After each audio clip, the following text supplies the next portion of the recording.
Saturday morning. Thanks for tuning in, everybody. We got your coffee and everything. So, yes, if that doesn't heat you up and cool you down at the same time. All right, we're going to go ahead and look at some comments and everything. And so we always appreciate the comments because in the end, the comments are the show and what we discuss and things like that, and sometimes the direction.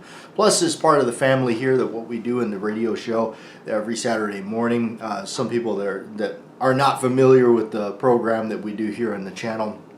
But that's what we do every Saturday morning, the Collectors Radio Show. Discuss things, bond together as one here, where everybody and we share things and share information with each other. Or like, hey, what's a good product? What's out there?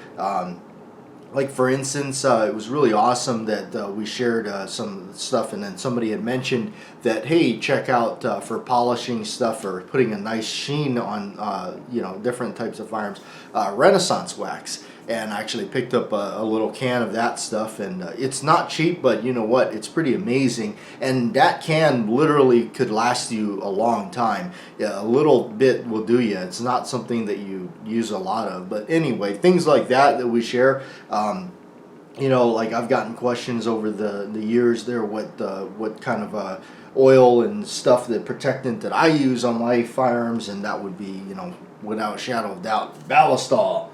So I really like that stuff. Anyway, so gonna go ahead and read your comments here. Let's get this show on the road. All right, here we go. This first one up in no particular order again, and if your comment wasn't read, it's probably after the production of the show, or for some reason it just got pulled as things are getting that way,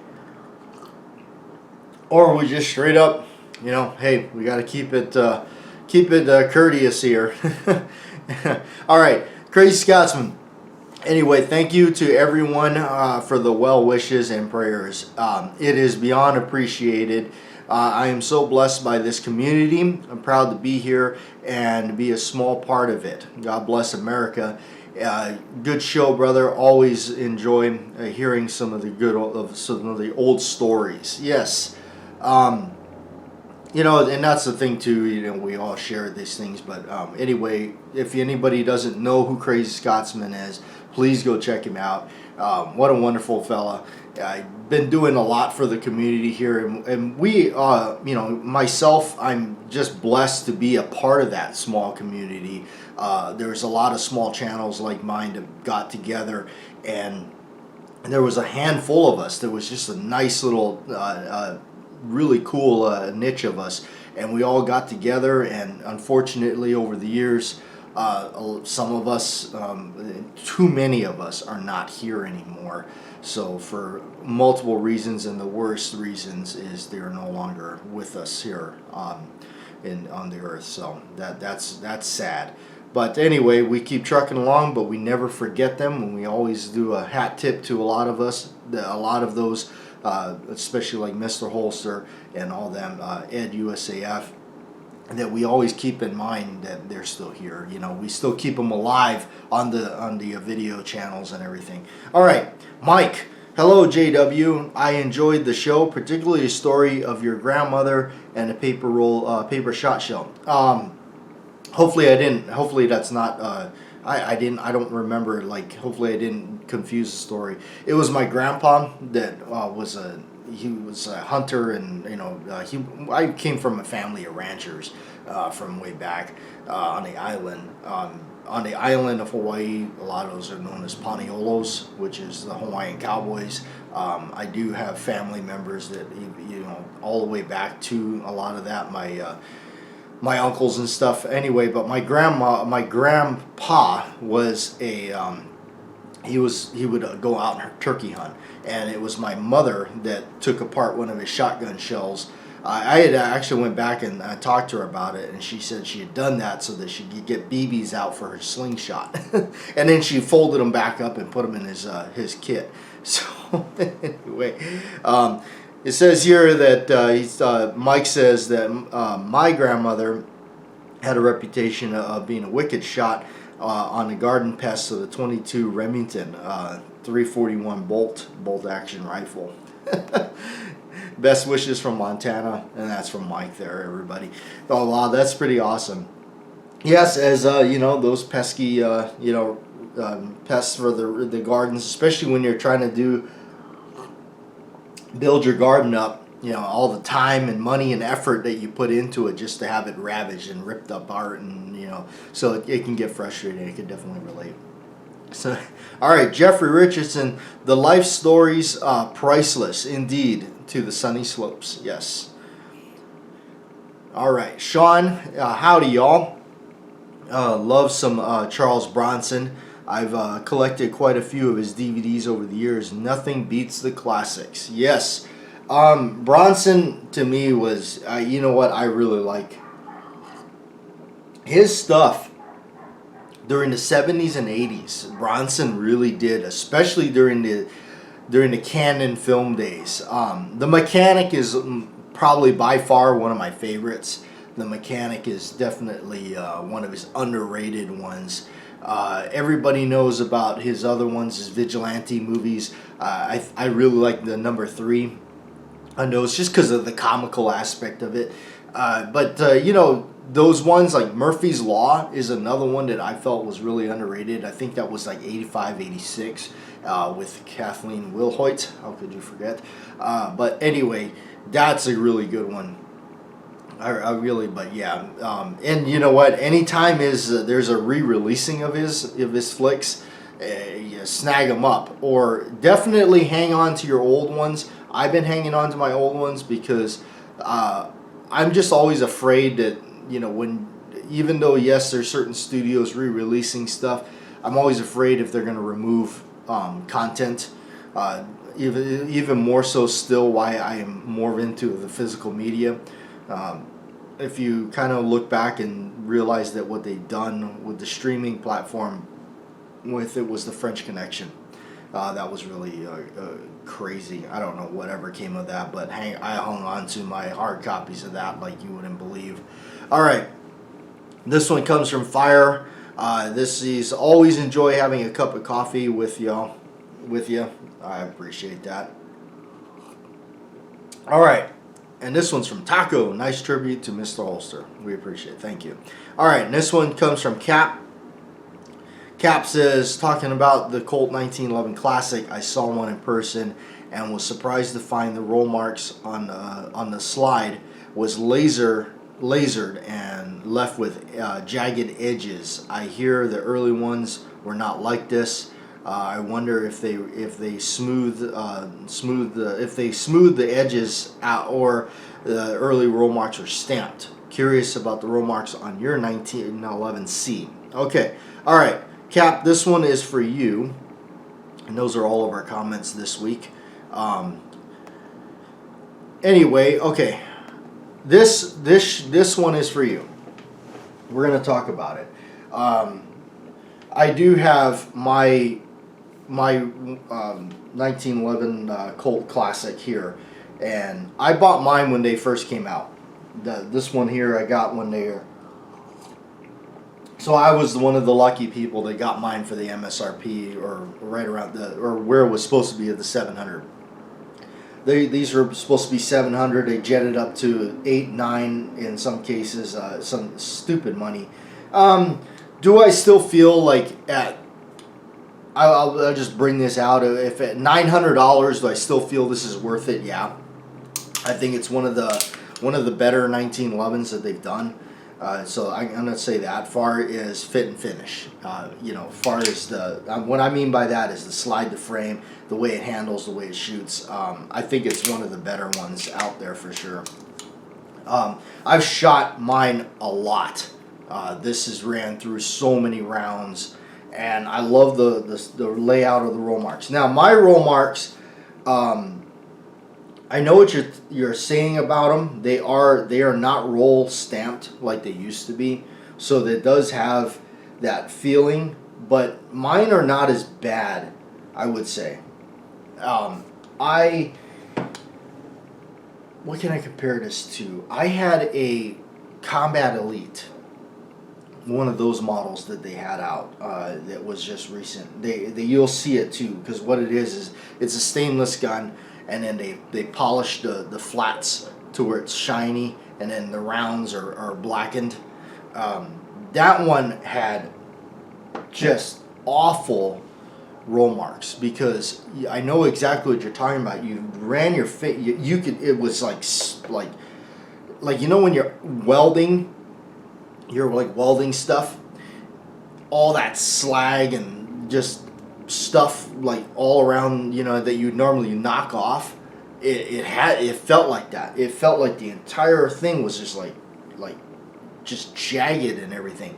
It is terrible. I'm not gonna make any excuses about that.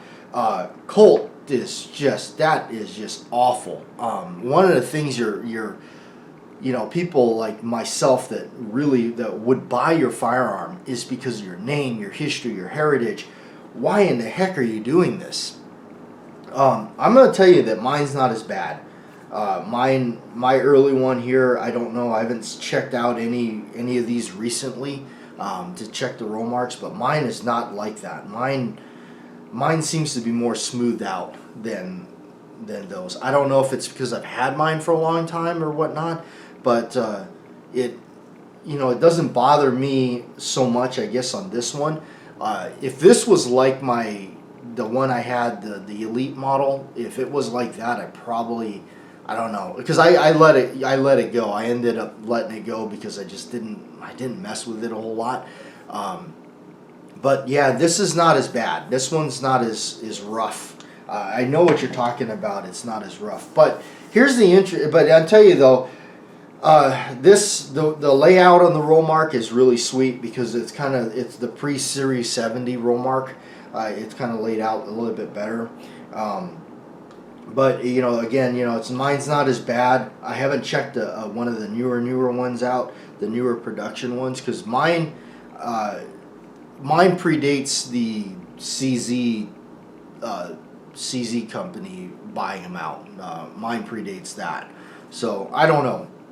And the other interesting thing is the serial number on mine is actually stamped. I believe it looks like it's actually stamped in there, but. Yeah, even where it says government model, it's not. It just doesn't. It doesn't have that slag, like I said. It's like look like somebody when they're like arc welding and all that junk is all over the edges. I mean, but yeah, I do know what you're talking about, because that Elite model, with the polished sides, that one, like I don't know what was going on, because those roll marks. I mean, those are terrible, awful. I wouldn't even call them roll marks. It's just like somebody just took an etch pen and just, I don't know. So I know what you're talking about. Mine does not. If it did, I don't know, man. I don't know. It's just, some things, some people, there's deal breakers for other people, and then there's deal breakers for, some. I'm gonna say be the first to admit I'm kind of I am a bit of a Colt fanboy. I do love their product. I love their history. To me, there's nothing like an old Colt 1911. It's just the way it goes for me. So I'm kind of like that. I'm kind of different. That's the thing too. Like it not only happens. Sometimes I'll get comments, but a lot of times when I was around in the shops and whatnot, I'm not really a good person to ask a reference of what do you think of this latest or what do you think of the ergonomics of something like that, because that's really, I'm not into that. I'm really into the old school stuff. I love the old Colt 1911 because of the history and the heritage. And if you actually notice, I brought out a bunch of them here to talk about. My favorite configuration is right here. This. I love the old droopy government model beaver tail. Mine I've done a little bit of difference. I had an old wide spur hammer laying around, so I put that on mine. So mine's a little bit different. You can see, and I kept the short trigger on it because and I like the arch mainspring housing because it just the A1 configuration is my favorite. So no frills, no thrills. The sights on this is definitely a little bit better than the old school sights that they used to put on, the old Series 70 and of course B4, those sights. But I like it. That's my you know, my intrigue and my interest in a lot of that. So kind of, you know, going forward, like, you know, it's like, you know, I like take the Model 29. Like, why would you like a Model 29? It's such a big, heavy, you know, revolver and all that. And it's simply put, just the movie Dirty Harry. You know, I love that Dirty Harry, you know, movie and everything. So I'm kind of, that's where I go with buying stuff and looking at stuff and things that interest me. I really like, if I go to show you stuff, like I can almost tell you exactly why, like, oh, I bought that because of this movie, I bought that because of this movie. So that's kind of where I buy things. Not necessarily because it's like, oh yeah, this is great for this, and you know, the application, you know, that, you know, the range, taking it to the range is just adding to the fun part of it, of owning it, but that's it. So yeah, in the early days of the channel, we had access to some of the modern stuff that we did. We went around to other friends, and that I had other friends that had either stuff or shops, and I was able to photograph or video stuff like that. It was just to try to change it up on the channel. Honestly, looking back at that, I wish I hadn't have done that, because it deviated from what I was really, my main focus on the channel. Now, that was just back when we were like, hey, you know, maybe we should broaden things out a little bit. Now that after 10 years of doing this and everything, I've kind of refined and mostly narrowed things down to what I want to do, and kept it basic to my original ideas for the channel and everything. This collector's radio show just kind of came along, and over the years it's always been there, but now we're back on track with it being a regular program and keeping going with it, and that's mainly the main focus. For me here, it's not about how many views we get, how many subscribers. It's not about all that fame and money and all that. It's not. It's just it's back to the basics of, like, you know, and it never was about that. It was just like, you know what, I love these classic things. I wonder how many people out there like them too. And that's what it is, you know. I don't, this is not like a job for me. It's not like an income for me or anything like that. It's just, you know what, we're here together to just talk about stuff, share stories, and talk about things like the crappy roll marks that they started doing. So, all right, back on track.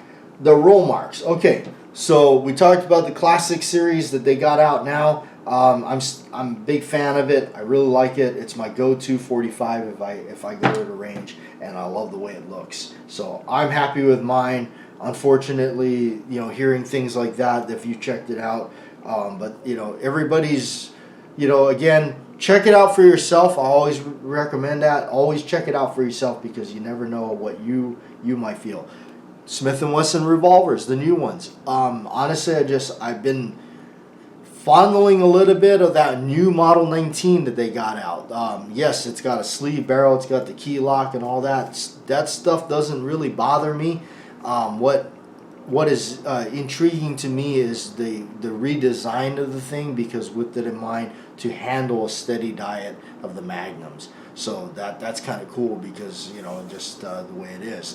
Like the new Pythons that Colt has come out with, I think are phenomenal and better than the old ones could ever be.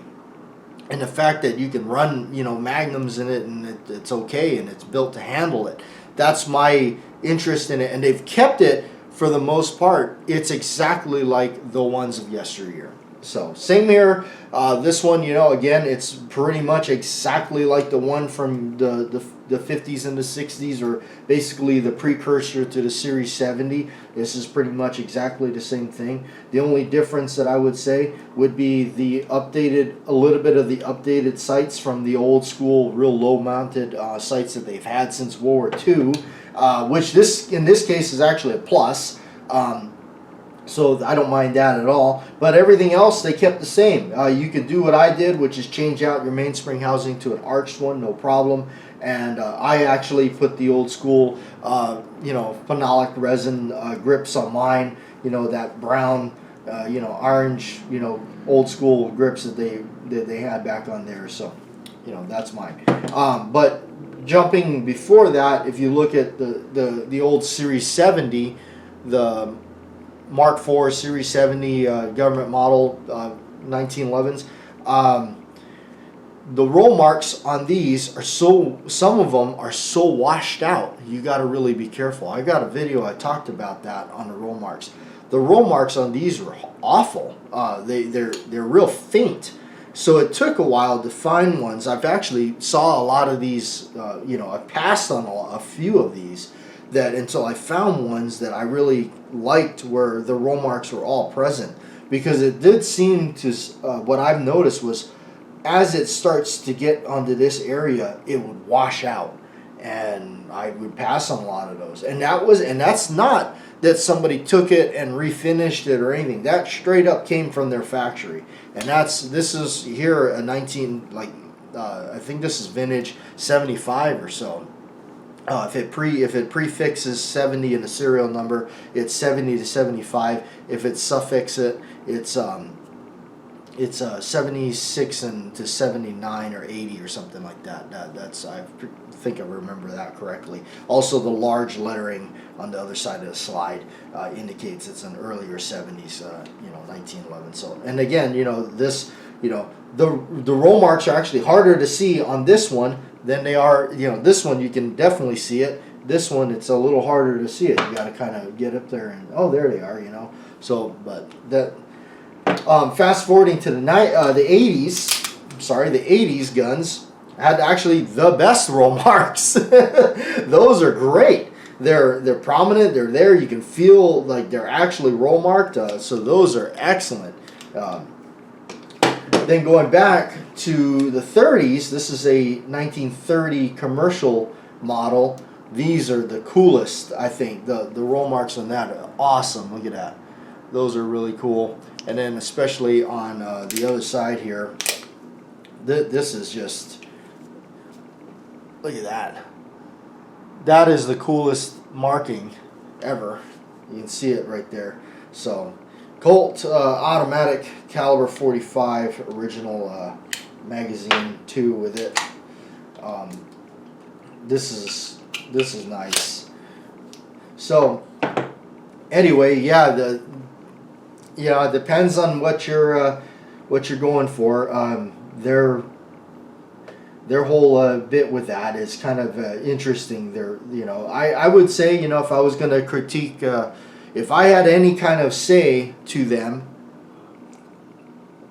I would definitely say, look, people, these markings, you gotta do what you used to do. Keep that tradition and make it an actual roll mark. Thank goodness they didn't do it with the that what you're talking about with that all that junk around the edges and stuff like that. Oh man, if they had done that with the Python, it would have been just a killer. It just would have. So I'm glad that they didn't ruin things too bad with that one. Like I said, I'm not the biggest fan of the 3 ribs on the 4-inch bottle on the Python, but it's not going to deter me from buying one eventually because of things like Magnum Force, Starsky and Hutch. So anyway, I'm going to get out of here. Thanks for hanging out with us and appreciate it. Enjoy your weekend.